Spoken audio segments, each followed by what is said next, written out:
Mexico when we passed NAFTA, and the advocates said we're going to build on that surplus. Today we have a massive trade loss. We went immediately to a $15 billion trade loss. We've had that now for the last many years. And let me tell you, if you take your product, made in Iowa, down to the Mexican border right now and try to get it across, you will pay a 15% tariff, which they moved into place after we passed NAFTA. You know, trade deals are business deals between nations. And we haven't made good business deals between nations, and NAFTA is a bad business deal. I want to move on and hear the free statements from our next two candidates, Congressman Paul first, and then Senator Thompson. The goal of all political action should be to preserve liberty. We need more freedom in this country. We need to look to ourselves and what we are doing. We have drifted so far from our Constitution that the Constitution was written to restrain our government. Yet we've turned around and the Constitution now is used to restrain the people.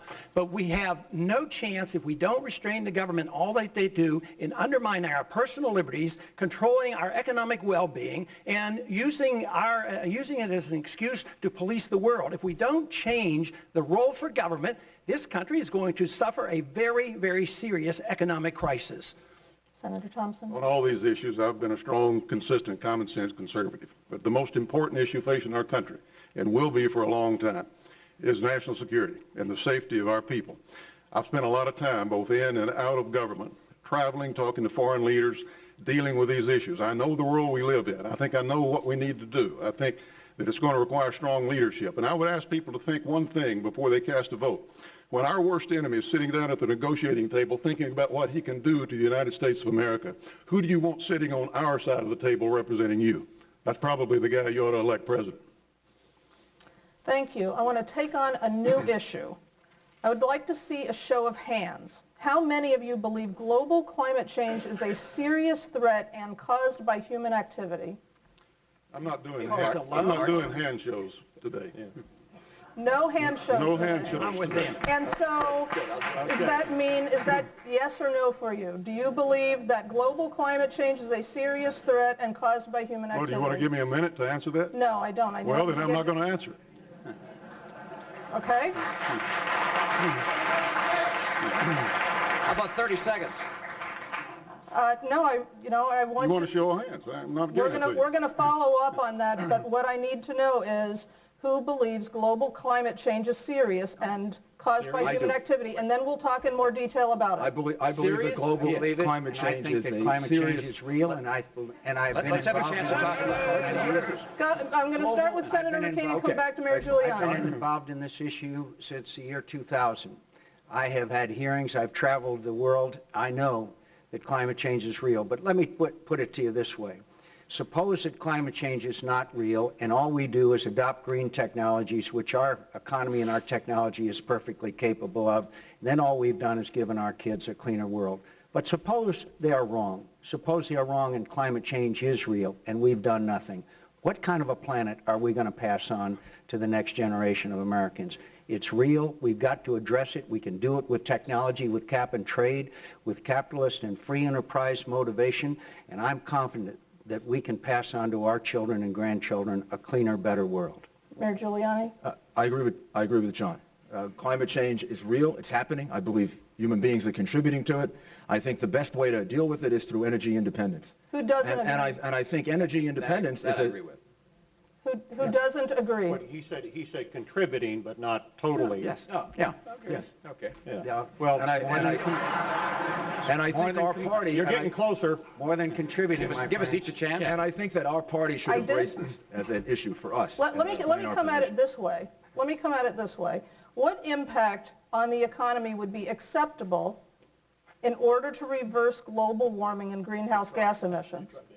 It will help Governor Romney. Well, it's going to help our economy because we're going to invest in new technologies to get ourselves off of foreign oil. And as we get ourselves off of foreign oil, we also dramatically reduce our CO2 emissions. That's good for the environment. It's also good for our economy because buying $300 to $400 billion worth of oil a year from other people who use it against us, that's bad for our economy. it's also bad for the environment. We So can there do are- these things in a way that help both the environment and the economy and national security. That's the beauty of what we're talking about here, which is, yeah, is global warming an issue for the world? Absolutely. Is it something we can deal with by becoming energy independent and energy secure? We sure can. But at the same time, we call it global warming, not America warming. So let's not put a burden on us alone and have the rest of the world skate by without having to participate in this effort. It's a global effort, but our independence is something we can do unilaterally. Mr. Keyes, what do you think about this? Well, what I think is that a lot of folks out there ought to understand that what you're watching represents the situation in our country. Ask yourself who represents the people they don't let you hear from.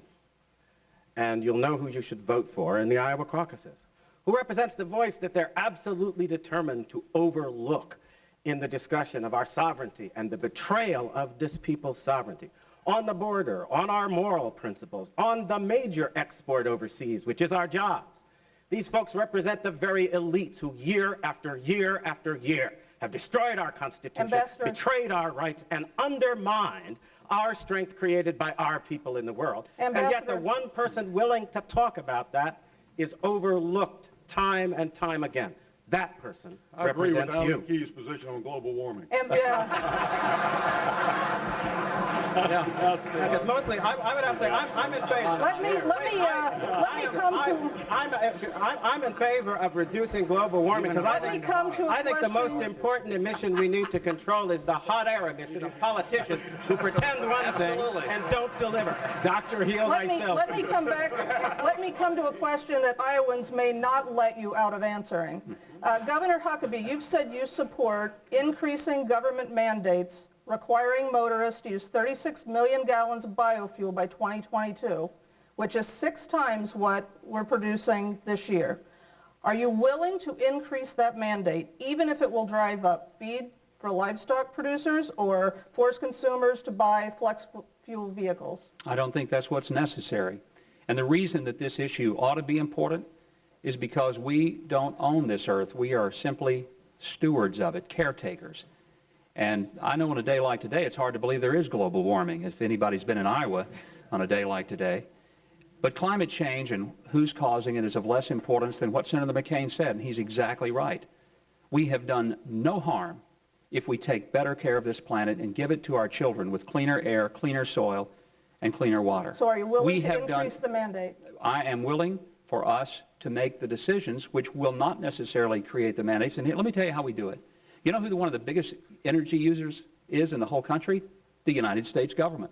If the government commits to being the primary user of alternative forms of energy, we have a market built in, and therefore the big argument against having alternative energy is there's no market for it.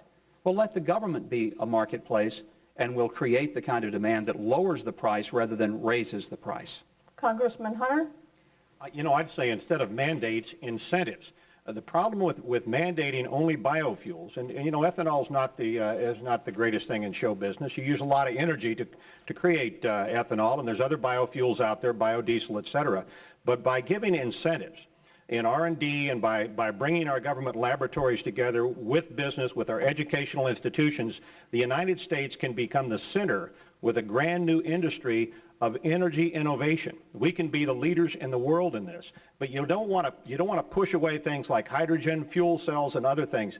Incentives is the way to go, and we should take the entire array of alternative energy sources and give incentives to private enterprise to get involved and get into the business of delivering us a great product, and we can produce a great new industry for this next generation.